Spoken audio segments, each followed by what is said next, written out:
کہتے ہیں ایک بادشاہ تھا جس کے خزانے سونے سے نہیں مگر گھمنڈ سے بھرے تھے۔ وہ سوچتا تھا میں جسے چاہوں مٹا دوں، جسے چاہوں اٹھا دوں۔ لیکن ایک رات اس کے محل کے دروازے پر ایسا فقیر کھڑا ہوا جس نے اس کی پوری سلطنت ہلا دی۔ بادشاہ اور آخری حقیقت۔ بہت پرانے زمانے کی بات ہے۔ ایک ملک پر سلطان ذو القرنین نام کا ایک بادشاہ حکومت کرتا تھا۔ اس کا محل اتنا اونچا تھا کہ بادل اس کی چھت کو چھوتے تھے۔ خزانے اتنے بھرے تھے کہ گننے والے تھک جاتے تھے۔ فوج اتنی بڑی تھی کہ زمین کانپ اٹھتی۔ لیکن اے سننے والے، تم یاد رکھنا، دولت انسان کو بڑا نہیں بناتی، دل بناتا ہے۔ ذو القرنین شروع میں نیک دل تھا، نماز پڑھتا، انصاف کرتا، غریبوں کی مدد کرتا۔ مگر جیسے جیسے طاقت پڑی اس کے کانوں میں چاپلوسوں کی آواز بھرنے لگی۔ بس یہیں سے اس کا دل بدلنے لگا۔ اب وہ کم سنتا، زیادہ بولتا، کم سوچتا، زیادہ حکم چلاتا۔ ایک دن دربار میں ایک بوڑھی عورت آئی۔ اس نے روتے ہوئے کہا، بادشاہ سلامت، تمہارے سپاہیوں نے میرے بیٹے کو بے گناہ قید کر لیا ہے۔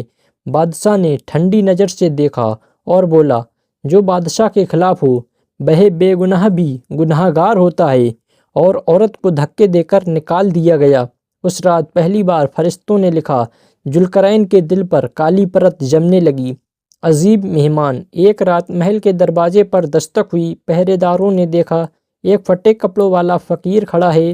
انہوں نے کہا، یہ بادشاہ کا محل ہے، یہاں ایسے لوگ نہیں آتے۔ فقیر مسکرایا، میں وہیں جاتا ہوں جہاں دل بیمار ہوتے ہیں۔ بات بادشاہ تک پہنچی۔ اس نے غصے میں کہا، لے آؤ اس گستاخ کو۔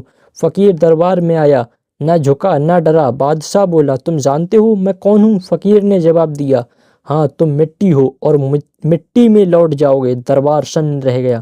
3 سوال۔ فقیر نے کہا، اے بادشاہ، میں تم سے 3 سوال پوچھوں گا، اگر موت ابھی آ جائے تمہاری سلطنت تمہیں بچا لے گی کیا؟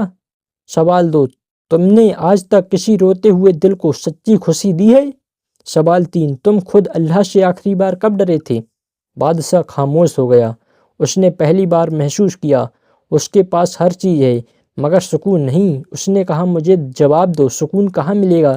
فقیر بولا، تخت میں نہیں، سونے میں نہیں، بلکہ ٹوٹے دل جوڑنے میں۔ اور پھر وہ چلا گیا۔ دل کا زلزلہ۔ اس رات بادشاہ سو نہ سکا۔ اسے وہ بوڑھی عورت یاد آئی، وہ بے گناہ قیدی یاد آیا، ہر بہے آنسو یاد آیا جو اس کی وجہ سے گرا تھا۔ صبح ہوتے ہی اس نے پہلا حکم دیا، سارے قیدیوں کی فائلیں میرے سامنے رکھو۔ انصاف کی نئی شروعات ہوئی۔ جن پر ظلم ہوا تھا انہیں حق ملا، غریبوں کے لیے دسترخوان کھلے۔ مگر دل کا بوجھ پھر بھی ہلکا نہ ہوا۔ اصلی امتحان۔ کچھ مہینوں بعد ملک میں بھینکر سوکھا پڑا، اناج ختم ہونے لگا، لوگ بھوک سے مرنے لگے۔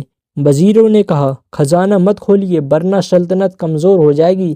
بادشاہ نے لمبی خاموشی کے بعد کہا، اگر میرے لوگ مر گئے تو یہ سلطنت کس پر راج کرے گی؟ اور اس نے خزانے کے دروازے کھول دیے۔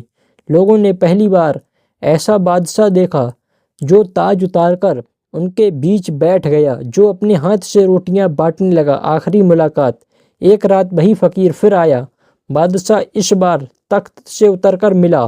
اس نے کہا، میں بدلنا چاہتا ہوں مگر ڈر لگتا ہے۔ فقیر مسکرایا، جو اللہ سے ڈرتا ہے وہی سچ میں بہادر ہوتا ہے۔ پھر بولا، یاد رکھو، تم چاہے بادشاہ ہو یا فقیر، قبر کا دروازہ سب کے لیے ایک جیسا ہے۔ یہ سن کر بادشاہ رو پڑا۔ توبہ کا سفر۔ اس دن سے ذو القرنین نیا انسان بن گیا۔ راتوں کو تہجد، دن میں لوگوں کی خدمت۔ وہ کہتا تھا، میں بادشاہ نہیں، اس قوم کا خادم ہوں۔ لوگ اسے اب ڈر سے نہیں، محبت سے سلام کرتے تھے۔ موت کا پیغام۔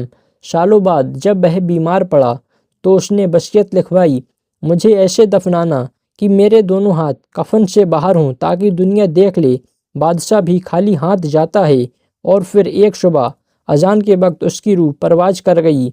اے سننے والے، تم اس داستان سے اتنا یاد رکھنا، طاقت امانت ہے، ملکیت نہیں۔ دل توڑنا آسان ہے، جوڑنا عبادت۔ انسان کی اصلی حیثیت تخت پر نہیں، قبر میں کھلتی ہے۔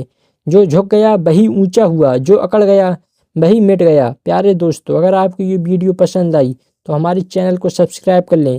ملتے ہیں ایک نئی ویڈیو کو، تب کے لیے خدا حافظ۔ ہمارے چینل پر آپ کو اس طرح کی اسلامک ویڈیو دیکھنے کو ملیں گی۔ ملتے ہیں ایک نئی ویڈیو کے ساتھ۔ خدا حافظ۔